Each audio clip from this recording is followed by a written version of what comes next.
Iniciamos de inmediato con las informaciones. La jueza Kenya Romero dictó 18 meses de prisión preventiva contra el mayor general Adán Cáceres Silvestre y otros 4 imputados en el caso Coral, mientras que contra el mayor Raúl Jiménez Girón dictó prisión domiciliaria y declaran el caso complejo. Veamos.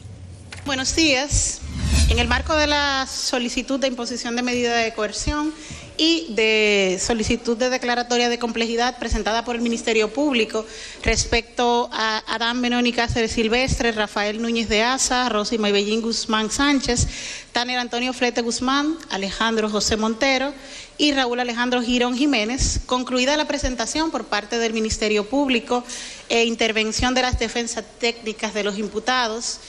y la declaración de las personas imputadas que decidieron hacer uso de su derecho.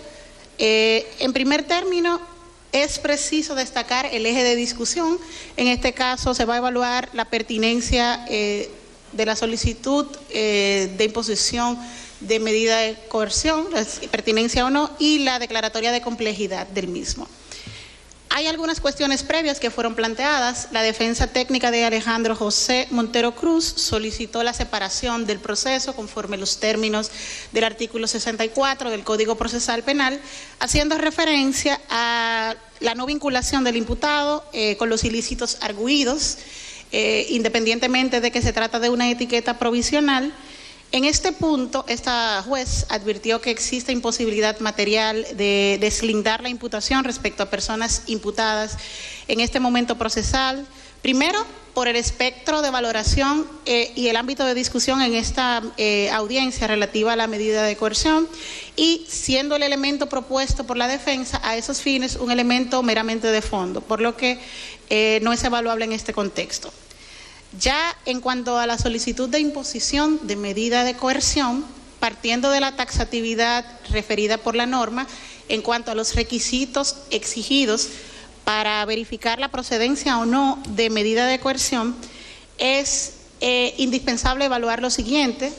la existencia de elementos suficientes que puedan sostener razonablemente que la persona imputada con probabilidad es autor o cómplice de la infracción. Esto implica que, sin prejuzgar el fondo, se justifique la necesidad y utilidad de una medida de coerción en base a la seriedad de la investigación.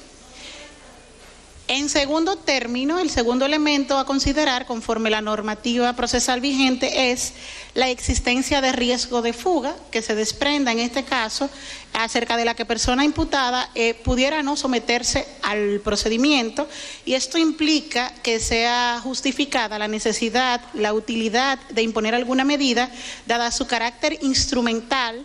que sujete a las personas investigadas al proceso ante la existencia de algún riesgo.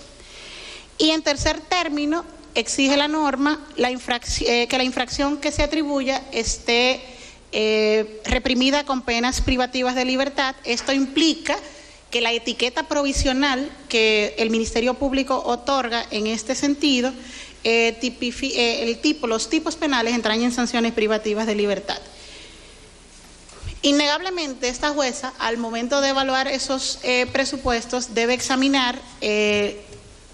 en cuanto al riesgo de fuga, circunstancias muy puntuales a que hace referencia la ley. Por ejemplo, las que tienen que ver con el arraigo en el país, el domicilio, la situación habitual, el asiento de familia, negocios, el comportamiento de la persona imputada, importancia del daño a resarcir, si existe algún riesgo en la obstaculización de los medios de prueba, riesgo para las víctimas, en fin, supuestos que están descritos de manera muy específica por la ley. A partir del examen de estos elementos a que he hecho referencia, se desprende lo siguiente. En principio, en primer término, de la cronología y sostén de la solicitud que aporta el Ministerio Público y sometida al examen por las partes que intervienen, del reporte inicial en el marco de la investigación, se puede identificar que en cuanto a las personas investigadas, Adán Benoni Cáceres Silvestre, Rafael Núñez de Asa, Rosy Maybellín Guzmán Sánchez, Tanner Antonio Flete, Alejandro José Montero y Raúl Alejandro Girón Jiménez se configuran elementos iniciales coherentes que, sin prejuzgar el fondo, razonablemente lo señala como probables autores o cómplices de los ilícitos investigados. Esto como primer supuesto. El segundo supuesto es que al examen de la calificación jurídica otorgada como etiqueta provisional por el Ministerio Público, si bien es una etiqueta inicial, los tipos penales que señala esa etiqueta entrañan sanciones privativas de libertad graves y bienes jurídicamente tutelados de relevancia. En cuanto al riesgo de fuga, las defensas técnicas de las personas imputadas, Adán Benoni Cáceres, Rafael Núñez de Asa, Rosima Bellín, Guzmán Flete y Tanner Flete Guzmán, así como la defensa técnica de Alejandro José Montero, aportaron al tribunal algunos documentos que dan cuenta de domicilios, relaciones familiares, sociales,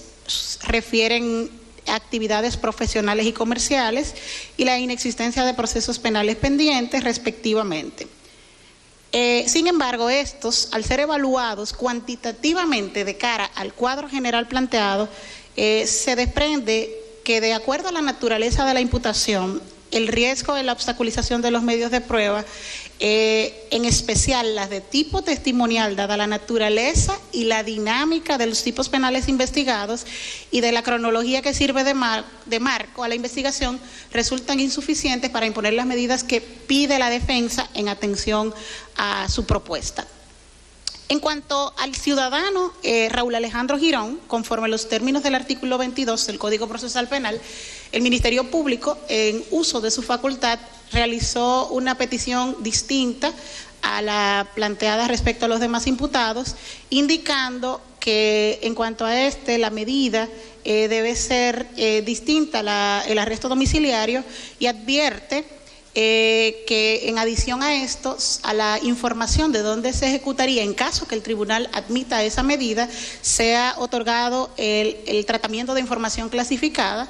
identificando un riesgo potencial, indicando al Ministerio Público como órgano investigador.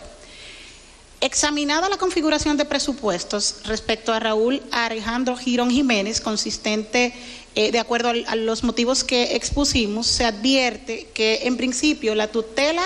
a los derechos fundamentales de las personas, independientemente de la medida de que trate, pues es responsabilidad del Estado habilitar las condiciones para medios y estructuras para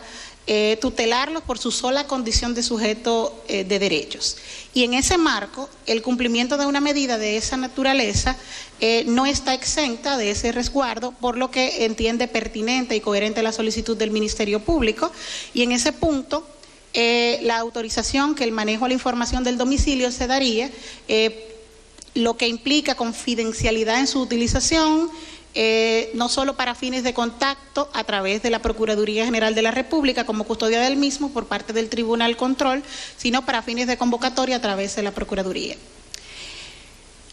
En ese sentido, y en adición a lo antes planteado, ha solicitado el Ministerio Público la declaratoria de complejidad del proceso, conforme los términos del artículo 369 y 370, postura que fue rebatida por la defensa técnica, partiendo de que el impacto de esta declaratoria respecto a personas individualizadas o no individualizadas. En cuanto a ese aspecto, es preciso señalar que las reglas de complejidad no son un instituto procesal de impacto individual, sino que en caso de ser acogido, esto impacta en el proceso, en los plazos para deliberación, en los aspectos relativos a la investigación y en los plazos procesales que son inherentes a todas las partes. Al examen de esto se desprende, en principio, de cara a los requisitos establecidos por la ley, la configuración de todos los presupuestos para declarar complejo el proceso. En primer término, porque a la fecha existe pluralidad de personas identificadas o individualizadas, pluralidad de conductas descritas por el investigador, si bien se trata de una etiqueta provisional, a la fecha entrañan unos tipos penales que en el corpus normativo de derecho internacional se refieren a tipos de naturaleza estructurada, cuyo abordaje investigativo y el ejercicio probatorio inclusive resulta distinto a las conductas y a la tramitación cotidiana de otras conductas existentes. Tomando en consideración esto, el tribunal ha decidido lo siguiente: en cuanto a la forma, acoge como buena y válida la solicitud del Ministerio Público. En cuanto a la instancia, por cumplir con los parámetros establecidos por la ley. En cuanto al fondo, declara aplicables las reglas para asuntos complejos estipulados en las disposiciones de los artículos 369 y 370 del Código Procesal Penal. En cuanto al fondo de la solicitud de imposición de medida de coerción, impone a los ciudadanos Adán Benoni Cáceres Silvestre, Rafael Núñez de Asa, Tanner Antonio Flete Guzmán y Alejandro José Montero Cruz, de generales que constan, la medida de coerción establecida en el numeral séptimo del artículo 226 del Código Procesal Penal relativa a prisión preventiva por espacio de 18 meses a cumplir en el Centro Correccional y Rehabilitación Najayo Hombres. Impone a la imputada Rosy Maybellín Guzmán Sánchez, la de generales que constan, la medida de coerción establecida en el numeral séptimo del artículo 226 del Código Procesal Penal, a ser cumplida por el mismo periodo de 18 meses en el Centro Correccional y Rehabilitación Najayo Mujeres. En cuanto al imputado Raúl Alejandro Girón Jiménez, impone la medida de coerción consistente en arresto domiciliario consignada en el artículo 226 del precitado código, bajo custodia de la Procuraduría General de la República, autorizando a su vez que el manejo de la información del domicilio donde se ejecutará esta medida sea proporcionado al Tribunal Control del Proceso con carácter confidencial y se otorga el tratamiento de información clasificada, lo que implica la confidencialidad en su utilización solo para fines de contacto y convocatorias a los actos procesales que fuere menester. Ordena que la decisión sea remitida por ante el primer juzgado de la instrucción del Distrito Nacional, juzgado apoderado del control de la investigación. Fija la revisión obligatoria de las medidas de coerción impuestas para el día que contaremos a martes 10 del mes de agosto del año 2021. Ordena a la secretaria del tribunal la entrega de la presente resolución de manera íntegra a las partes presentes y representadas. En este punto, pues, es la decisión. Pasen buenas tardes.